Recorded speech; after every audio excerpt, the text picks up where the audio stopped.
Hey everybody, we'll get started in about 5 minutes. So go ahead and get a cup of coffee, go to the bathroom, and update your Zoom name if you can, to your full name and your branch.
Mhm.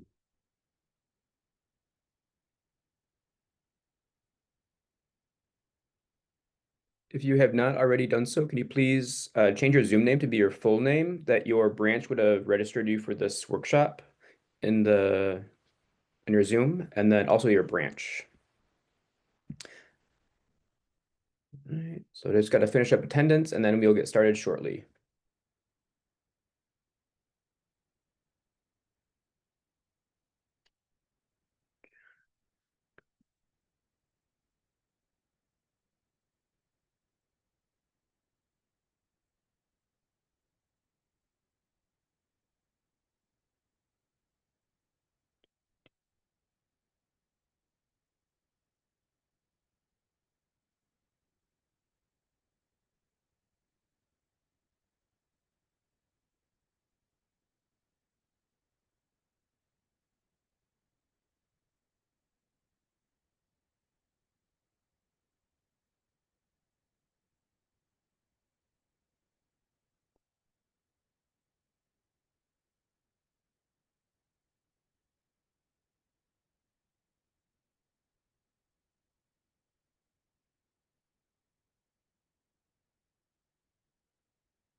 음력 GT 석수 지점입니다.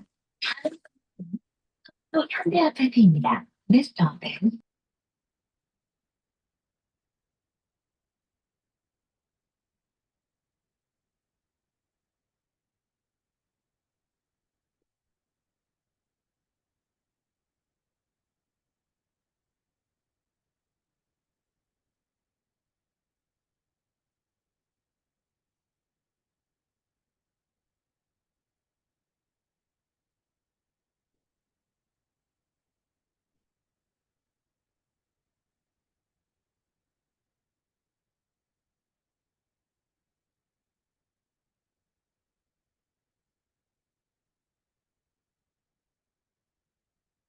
Is Ilya here?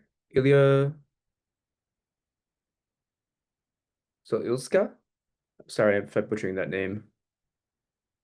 Yes, no. Okay. Uh, Candace? Luan here? Okay. Daniel Cogon? Oh. Uh, Destiny Jones?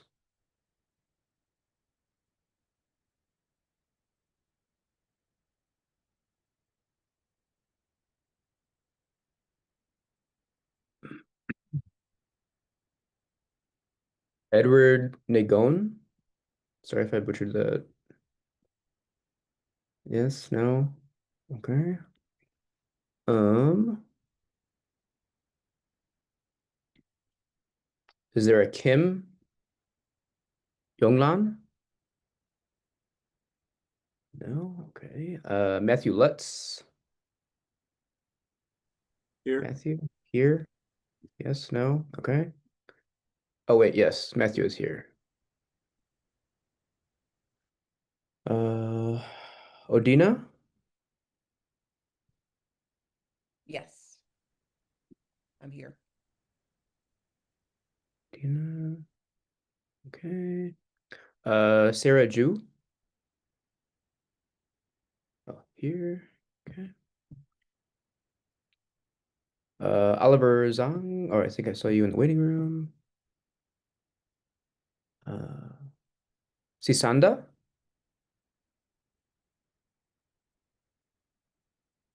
No? Okay. Um, Thomas Jr. Anthony Lee? No? All right, we are gonna get started. Okay.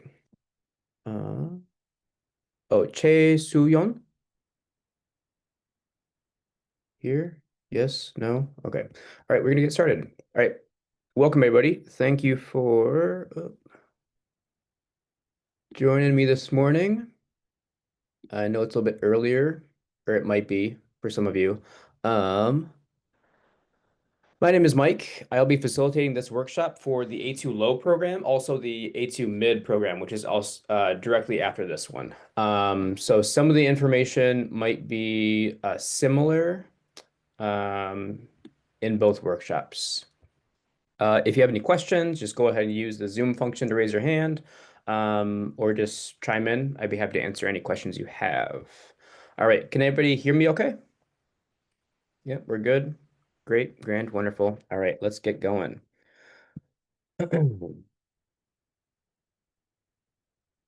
Slideshow.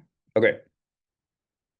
All right, so here are the course objectives. Basically, what I'm going to do today is go over all the information, or pretty much the basics of the SEG guide. But since anybody can read a segment guide, I am going to try to sprinkle in a few other tips and tricks that I've learned along the way from my teaching path, journey rather, and some modifications that you can try in the classroom to make it more engaging, help things move along, because it is going to be a long semester and the students, their attention wanders, as we know. Let's get a question. Okay. So as outlined in the segment guide, to develop academic language skills for knowledge acquisition and critical expression, to practice and simulate actual TOEFL junior tests, to establish foundation in reading, listening, speaking, and writing. So these are the 4 priorities that I would say for the class. There are some vocabulary and grammar exercises, but in my opinion, the priorities for the class are to practice the skills and help build consistency so the students can become more confident in the skills. And then also you're building trust with them because you're going to be with them for 13 weeks. So if they don't have trust that you know what you're talking about, you're going to lose them and it's going to be an uphill battle the whole semester, which we don't want. So really important on the first day, first week to set expectations, set standards, set routines so the students can buy into what we're selling them, basically. So I kind of view this job as, yes, number one, you are a teacher, but you're kind of a salesman and also an actor. So we all have good days and bad days, but we need to present the skills and materials that we're using in the classroom to engage the students because they are with us for 3 hours, 13 weeks. Plus, if they do the camps, the intensive camps. All right. And then last but not least, the last objective is to enhance test taking strategies to increase scoring capability. The moms, they want their students' scores to go up. So this is the not as fun class. I actually kind of like A2. I'm weird in that way. I think it is just as fun. It can be just as fun as the V1 program or A3 program. But the goal for the parents that have for their children is to increase the scores. So that is the goal, numero uno. All right, so the workbooks, remember they do pay for the workbooks. So it's important that we are having the students use their workbooks. So if a parent is paying for this and they see that their student's book is empty, they're going to think, what else are they doing that I'm paying for that they're not using? So it's important to use the workbooks. This is how it's laid out. Just coming in. We have the table of contents and then how to use this book, the basic kind of flow. There's always vocabulary, reading passages, and listening, note-taking areas. Excuse me. And for the reading, it's A2 is kind of similar. A2 low is kind of similar to C1, where you have a skim page, I think it's called, and then you have but then the difference is you have a simulate page. So the skim is very similar to the C1 program where it's kind of just like a basic passage, and then you have like the scan questions, but simulate is more to help them get prepared for the actual TOEFL junior test. Because as we know, sometimes the scan questions, they're not always formatted as TOEFL junior questions. It could be like a fill in the blank or type in your answers, which they won't do on the achievement test. All right, so keep in mind when you're preparing your lessons. There is some information on the question types in the back of the book. However, they don't have like step-by-step steps for the students to take. It's kind of just like, here's what you can think about, or here's what you can consider when you're answering a main idea question, or a negative fact question. So it's important to make use of any resources you have at your branch, talk to any veteran instructors, your team manager, your head instructor, your faculty manager, if they have any supplemental materials for you to use to prepare for your lessons, on what steps do they want you to take or to teach your students for answering all these various question types. Additionally, if you do not have resources there are many a resource online. I know for me, when I was getting first in the swing of things for A2, if I didn't really understand, it wasn't clicking with me what the smart textbook was saying or what another instructor was saying or my manager was saying.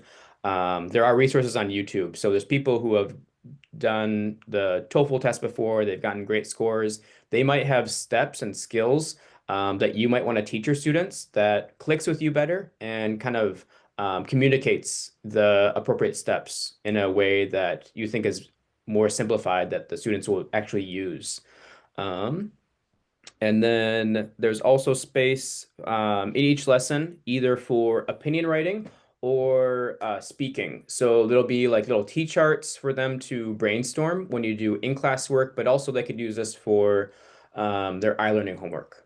All right. And then in the back, so on this bottom right, if you can see my cursor, there is some additional supplemental images for the picture narration practice because this semester we will be doing paragraph writing for the achievement test, and then picture narration for the speaking. Okay. Here is a little snapshot from the segment guide. This is giving us basically just ballpark times for us on each of the different components of the lesson. I say ballpark because, as we know, there's things that come up. Kid gets a bloody nose, needs to go to the bathroom and clean himself up, needs to go to the bathroom, needs to get water, needs to leave early for different academies, students get in arguments. So try to stay within these times. But then as we move on deeper into the semester, you should be able to better adhere to these times. But this is just kind of like an ideal scenario, what you would do. But as we know, classes are not always perfect, students are not perfect, and we need to make adjustments and have realistic expectations on the students. Okay. All right, so one of the first things that you do in A2 Low is the activate page. So pretty similar to C1 Low for this, which is you're introducing vocabulary that that will help them understand the passage that they're gonna practice with in the skim page. So remember, show, don't tell. We're gonna use media cards, use appropriate videos, use images. Sometimes you need to use several images instead of just one image because you think one is going to work, but then it doesn't like click with the students. So it's good to have backups and make sure to have them on a large size. I do know sometimes we have some issues with the tablets, the smart textbooks, where they don't really show, sometimes they don't save our media cards and such. So if there's more of a detailed image, it might be a good idea to just to have a folder like in your Google Drive where you can have the images like in a Google Doc, and you can actually just zoom in. So that can help the students who have, as we know, some of the students with bad eyesight, they always sit in the back for some reason. They forget to bring their glasses, and they're like, I can't see. Be like, well, where's your glasses? I don't know. So just have it a bigger image on your TV where they can like zoom in, being like, all right, Ryan, you don't have to walk to the front and like take up all the space. Just sit there, I'll zoom in for you. Um, and then encourage them to take notes. So these will be this is some of their lesson vocabulary, but maybe you elicit a understanding or definition of the term that is better than what the smart textbook says. So that is always good practice, and it kind of helps them get in the habit of actually using the words rather than just like studying the words just for the sake of the test, because then they're going to forget them in the future. All right. Also remember with media cards, um, I know when I first started teaching, I tried to be a little bit clever, see how clever I could be with like different media cards. That is not always going to work. So I think simple, just keep it simple. Keep it as straightforward and simple as possible. Also think about the context in which the word is used in the passage, because the one that kind of like comes to your mind first, it might be a different use of the word in the actual passage. So if we tell them like, oh, it means this, but then we get to the passage, we're like, oh no, oops, it means this totally different thing. Yes, you have a question, Lakora? Oh, yes. So I see it says listen and repeat for this activate. Are we playing the audio and then having them repeat, or are we also saying the word and then repeating it, having them repeat? I would say that that is branch by branch basis. So talk to your management team and see what they would like you to do. Me personally, and my classroom, I don't do that. I'm just gonna go ahead and show the media card, try to elicit an understanding, and just get through this kind of like quick and easy. As I said before, this is not one of the priorities. And remember, they are going to be practicing vocabulary on their iLearning if their parents do pay for that. And there is a co-location vocabulary, which is an exercise. They do like several different exercises in it. So it'll be kind of a call and response. So it'll be like freezing. And then the kid says freezing. Or it'll be like the phrase freezing temperatures. And then it gives them like, oh, great job, or like you need to be louder, or you need to you're too loud or something. Your pronunciation is not as like correct. So they do get practice outside of the classroom for this. So I wouldn't spend too much time. The segment guide allocates 10 minutes, but maybe like 7 minutes or even 5 minutes if a lot of the words are kind of ones that they kind of know. Use your best judgment on which ones to go through. Hmm. Um, or you could use the um, SRS function where you can see like which ones the kids circle that they don't know. Um, Also for these fill in the blanks, if you have time, go ahead and do it, but it's not priority. It's always something that you can go back to later if you have time at the end. But because there is more content to get through in A2 low than C1 low, I would not prioritize this. Um, but maybe one or two, but don't spend more than 10 minutes on this because then you're just going to lose time on other stuff. Okay. Thank you. Yep. All right, enough of that. We go on. Oh, it's not called skim, it's called understand. Blech. These are going to be different week by week. So sometimes they will be organized as passages like we saw for C1, low and mid, where it's going to be a passage about something like smart technology in our lives, or dinosaurs, or the great fires of London. But other times it's going to be a story. So maybe like Henry is moving to a new town and he's nervous because he doesn't know anyone. And then it's like his journey about like making a new friend or something. So we can't use a Chungdam pizza for that. So make sure that you're checking through that in your prep and you're preparing for it. So instead of trying to find the topic, thesis, main ideas, and details in a story, that's going to be super hard. So just have them focus on who are the characters, what's the setting, what are the actions taking place, and then kind of ask leading questions like, has anybody ever moved to a new city like Henry has? Ask personalized questions to kind of liven things up a little bit. And then ask predicting questions like what kind of challenges do we think Henry's going to have when he goes to this new school? What do you think his goal is, or how do you think the story is going to end? Is it going to be a happy ending, sad ending, and stuff like that? All right. One modification that you can have is to combine this page, understand, with the summarize page. But again, speak with your management team on how they want you to run this. I just think it's easier to just kind of combine the two because I want to have them practice applying the appropriate skills for identifying the topic, thesis, main idea, details, and get consistent on their annotations. So boxing the topic, circling transition words, double underlining the thesis, one line for main ideas, a dotted line or a squiggle line for the major details. So have them build consistency. All right.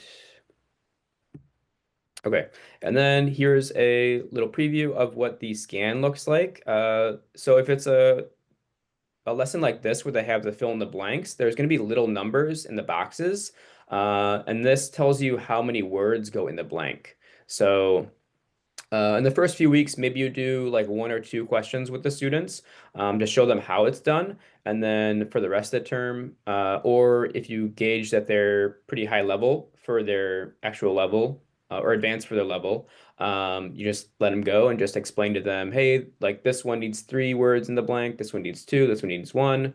And then you can go over answer justifications following that. But again, use your best judgment.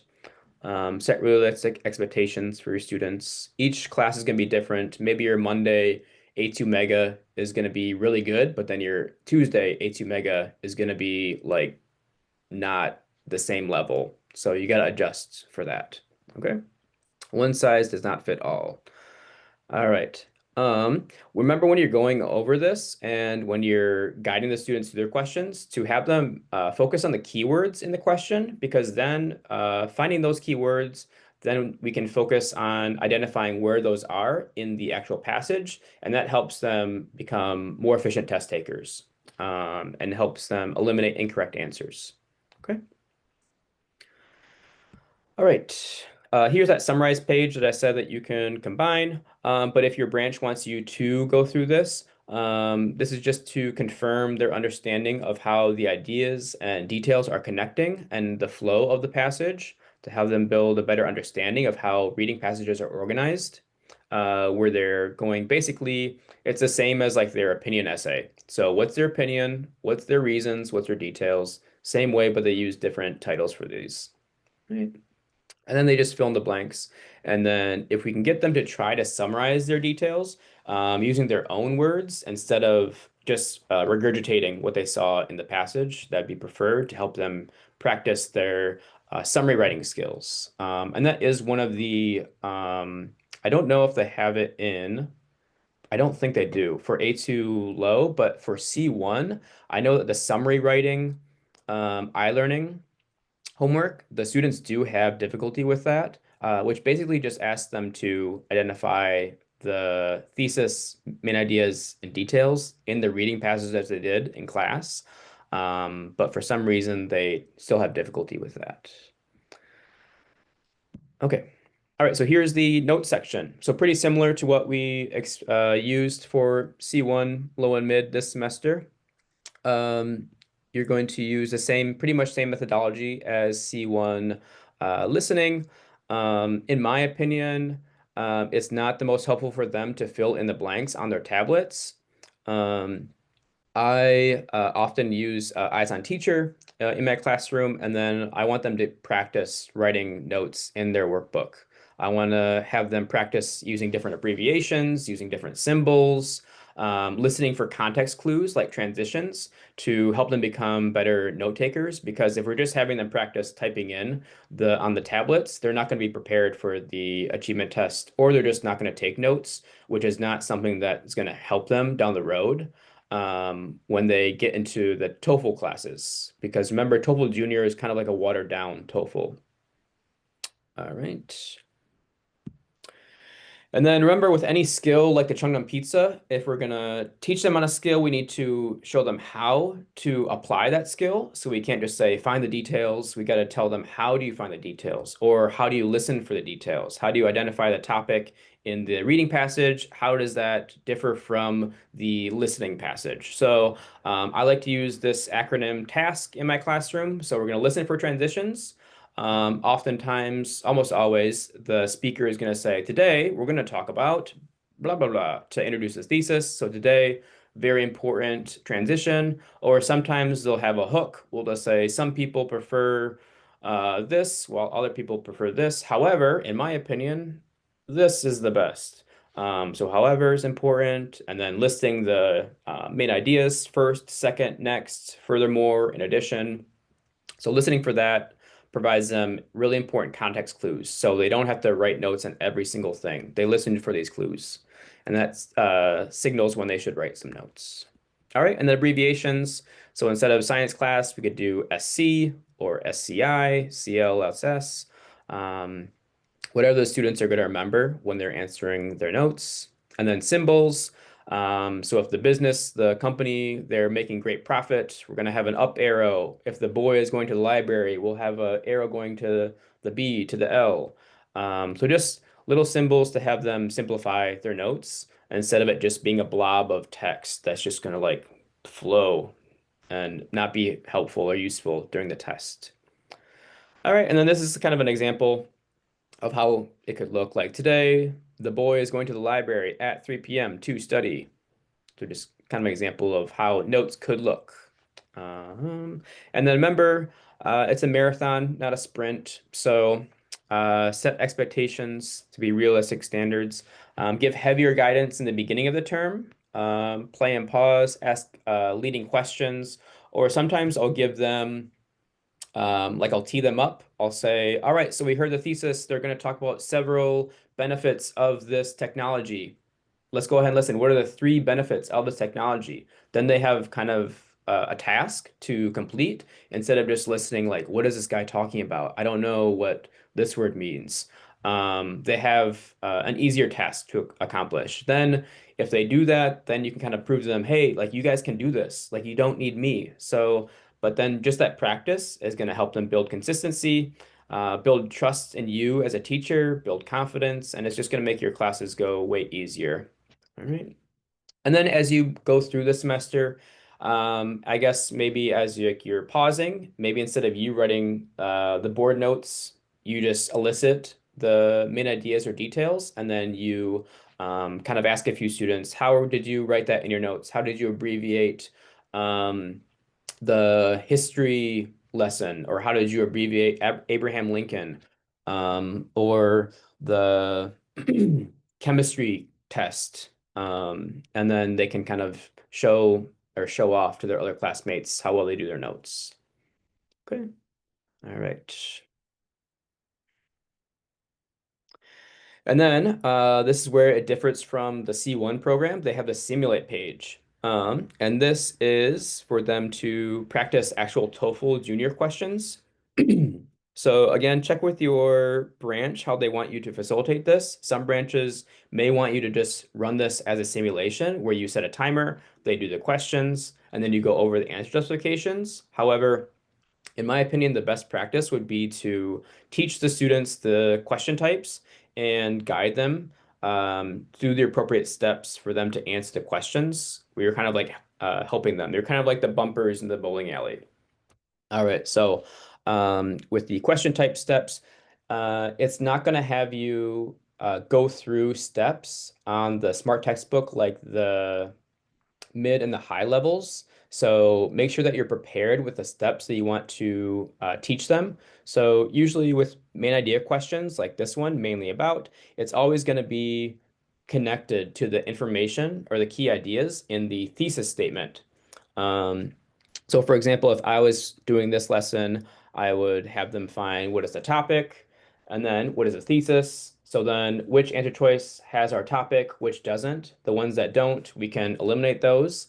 And then the thesis statement. So it's talking about 3 reasons to make eating French fries an unhealthy choice. So we know that answer choice is going to have French fries and unhealthy, or it's going to be a synonym of unhealthy. All right, so then we can kind of use process of elimination to show them how to eliminate wrong answers and then get the correct one. So then if I'm presenting these skills and the TOEFL steps in a simple and easy way, they kind of have no reason not to use the steps. So that is going to help your classes go a lot smoother too. All right, because if we get to this and then they're like, oh, I picked D, but the answer is C, and then maybe D's the best correct answer, we need to be prepared to explain to them or guide them through the steps again to show them, oh, you got the best correct answer, but actually C is better. But then if we get there and be like, no, C is best. All right, let's move on. Then we're gonna kind of like lose the kid as we move on through the semester. So they're gonna say like, oh, so and so teacher doesn't understand how to do this, so why should I listen to them? So make sure that you're prepared with justifying the answers or just walking them through. What I usually do in my classes, if a student is just kind of guessing, like, oh, I picked A. Why did you do that? Oh, just. They always use that answer, just. Be like, all right, well, Jimmy, I'm going to show you how you can just take 5 more seconds and you can get the correct answer instead of just picking just. And maybe you get it 60% of the time. So then walking through the steps, what's the topic? All right, what transitions do we see?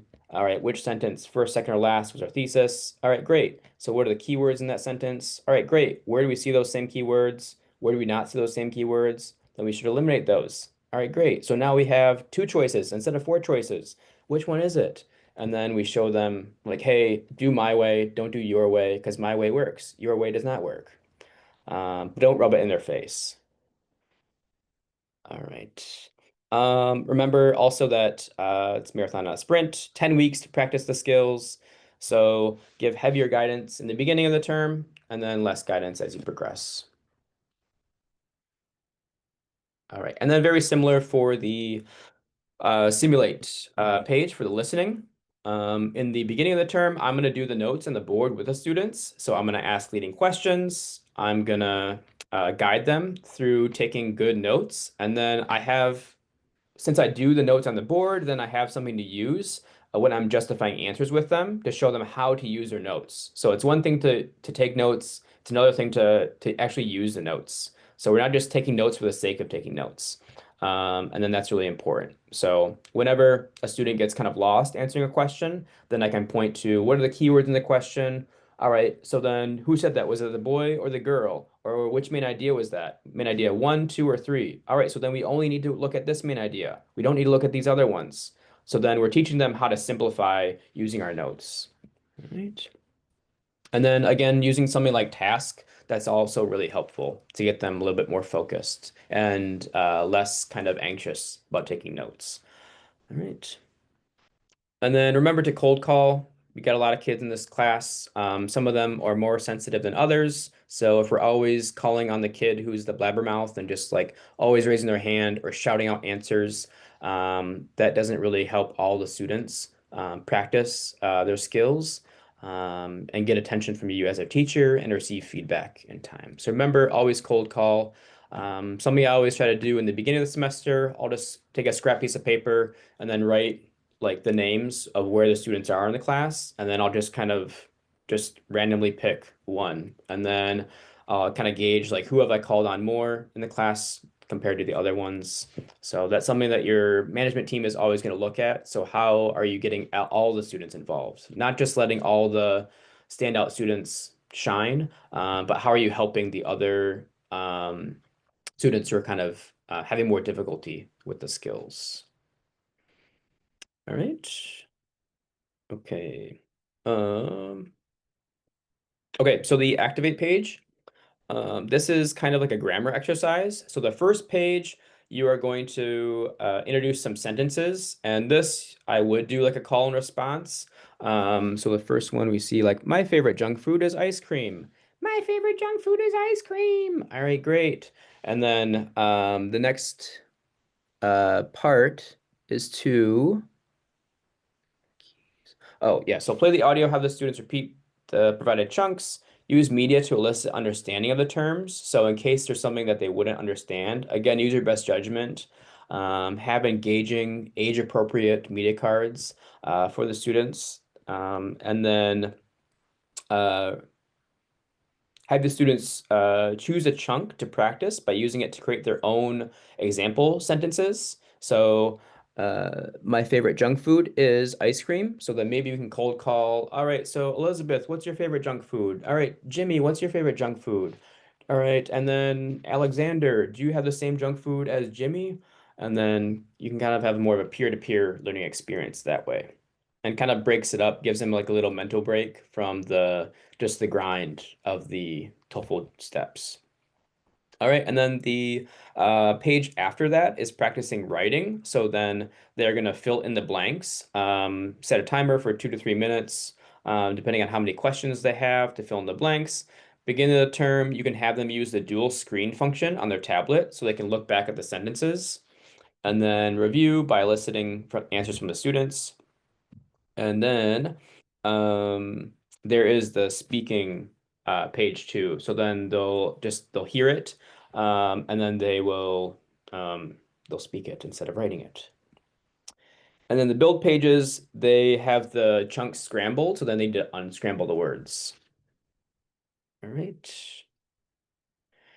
Okay, so now getting into TOEFL junior writing and speaking. So again, like I said, with the reading and listening, but also for writing and speaking, we need to have a framework for them to improve their overall skills in that area. So I always like to have a Google Doc on my TV screen whenever we're practicing opinion writing to have them build better habits for the organization. Because as we know, sometimes the students don't have the most organized paragraphs or essays. So we need to show them how to do that. So I'll go over with them that a hook sentence, it's a question or a fact related to the topic. So if the topic is related to maybe like, do you agree or disagree? All students should have smartphones. Maybe a hook could be like, how many minutes or how many hours you spend on your smartphone every day? In my opinion, I agree students should all have smartphones. So that's an example of a hook. Opinion statement, make sure they're using a clear transition statement, phrase like in my opinion, instead of just like, I agree with the question. They should have rather, I agree, and then what in the agreement of, not just I agree with this thinking, because that's not clear. All right, and then a transition sentence. I have several reasons to support my opinion. I have 2 reasons to support my opinion, and then going into their reasons and details. So some examples of transitions for them to use, like to begin, to start, first, and then the reason 1. For example, for instance, this is because, if, so, for instance, to illustrate. Yeah. So this can be kind of helpful.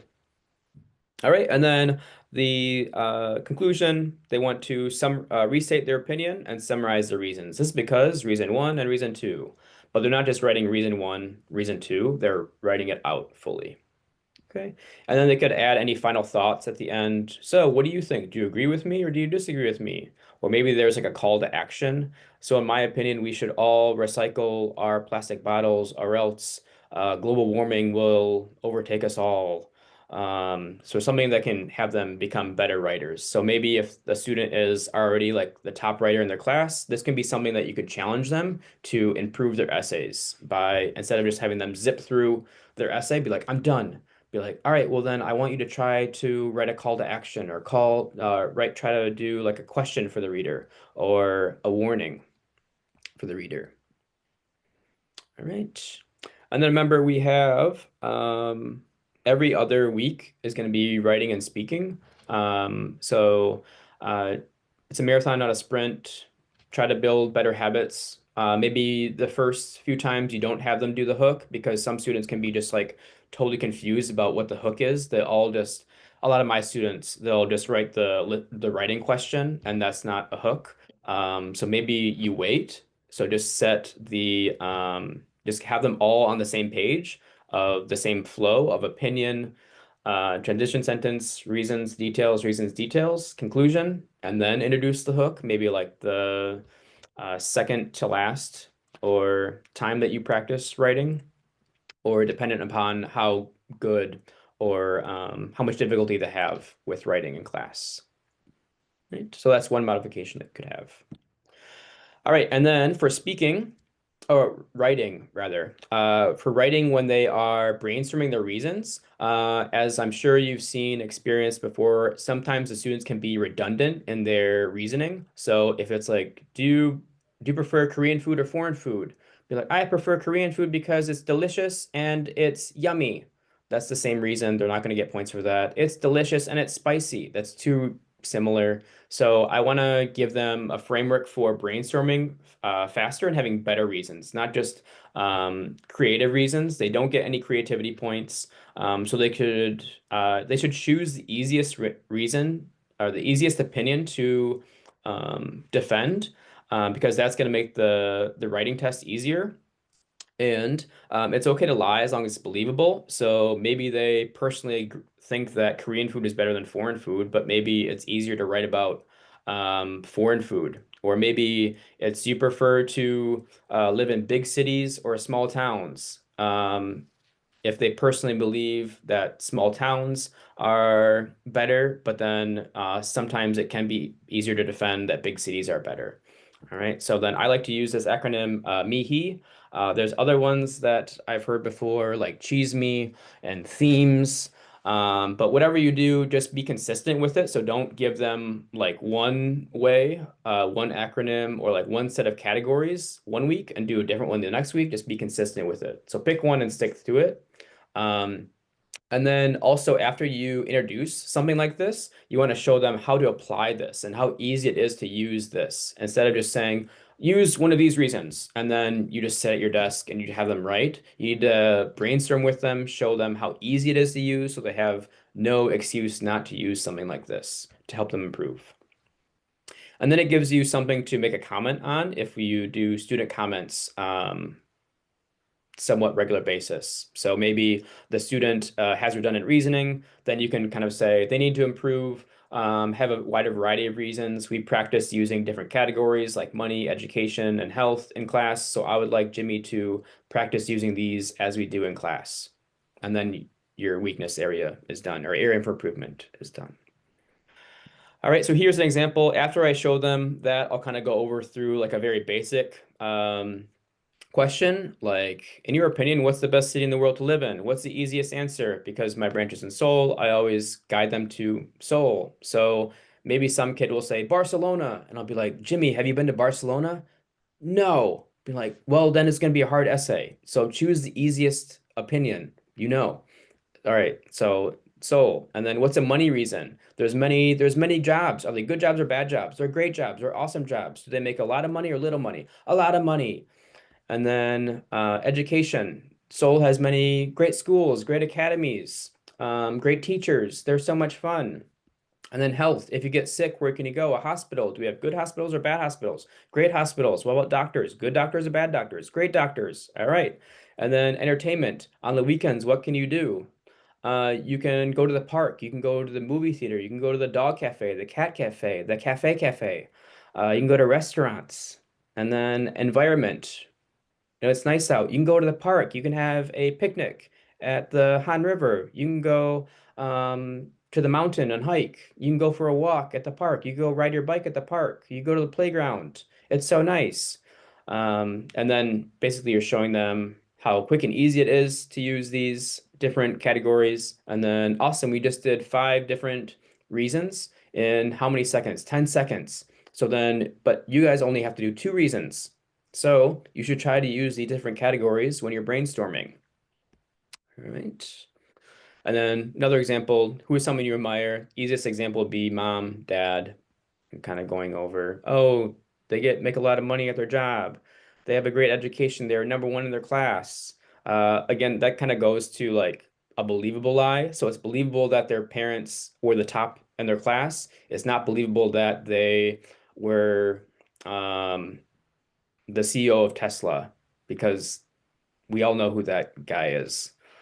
Yeah. Okay. Moving on to the speaking. Again, like I said, it is picture narration. So for the low level, they will have 4 images to use to tell you a narrative of what's going on in the story. All right. So on the test, they will have 1 minute to prepare and 1 minute to tell their story to you in the test for the achievement test.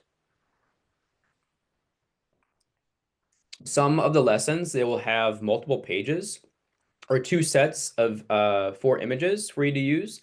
Other weeks, I think that they will not for some reason. So make sure that you're looking ahead to see which lessons those are, and try to get some supplemental materials. Ask your head instructor, your FM, your HI, MC, whatever acronym whoever that is. Ask them, or ask any veteran instructors who've been at your bench for a while, because they probably have some images. Hopefully they are age appropriate to use in the classroom. Other times, when I've needed some, you can just do a quick Google search for image picture narration, and you can find some good ones, or use like a comic strip, maybe like I've used like Garfield comic strips before. Like if it's like him, he's like trying to steal a plate of spaghetti or lasagna. I think, yeah, lasagna is the food he likes. Lasagna from like somebody's house or something, and then it's kind of just like a fun image for them to tell a story. Um, and yeah, but make sure you're prepared to have images. Because if it's a big class and then you have some of them practice doing this, it's going to be easier for like the last kid to go than like the first kid.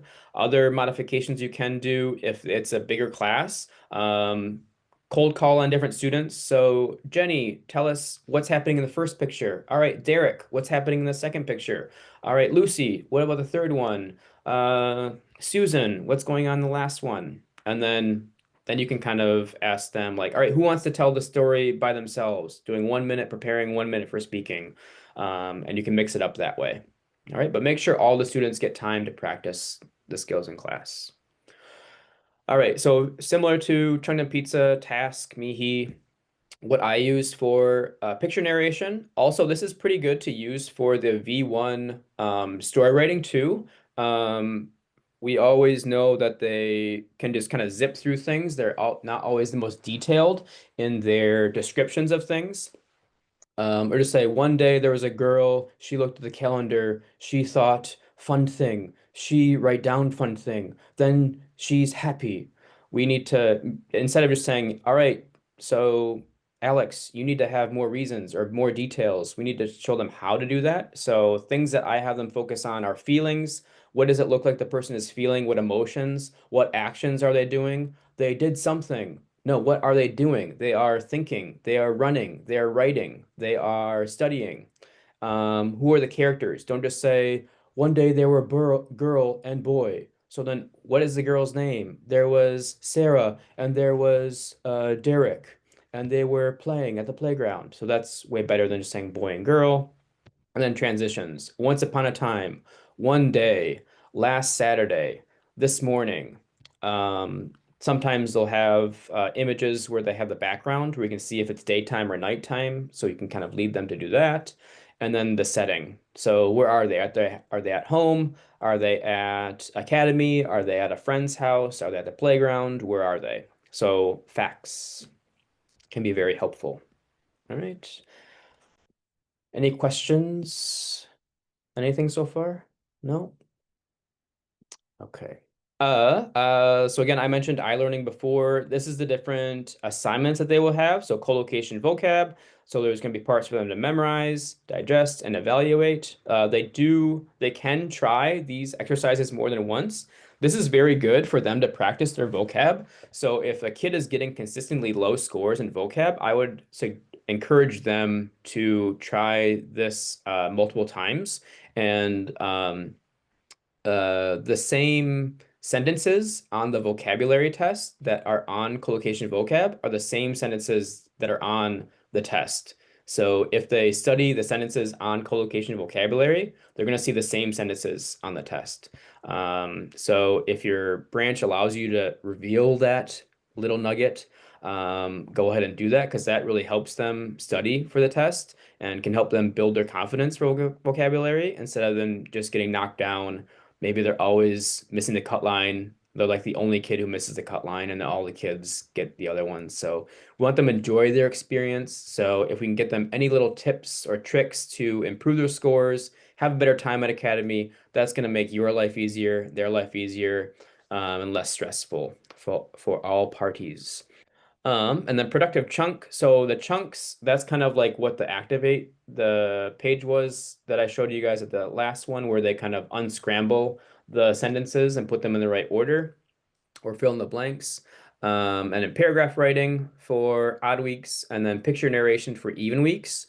And you can also view their picture narration or listen to it if they record it at home, like you can see in the screenshot, or you can read their paragraph writing by going to this on the left-hand side of the MERP. You can hit portfolio, and then there's a pull down menu where it says evaluation list. So you can see the collocation vocabulary. Are they doing it? What scores are they getting? And then their reading practice, their listening practice, their paragraph writing. So you can read their paragraphs they're writing. Sometimes the students get a little bit, they try to be sneaky because there's a specific word count.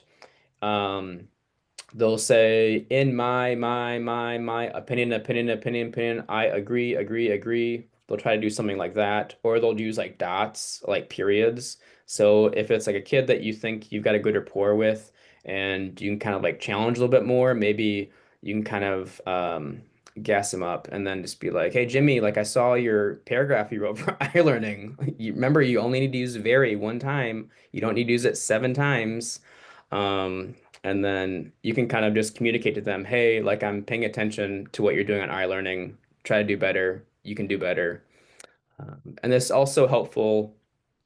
Um, One time, a colleague, they were having trouble with a student who was very soft-spoken. As we know, some students have varying levels of confidence with their speaking. And this student was just kind of, you couldn't hear her at all in class. So then I suggest that she check out the topical speaking or the picture narration. I forget what semester it was.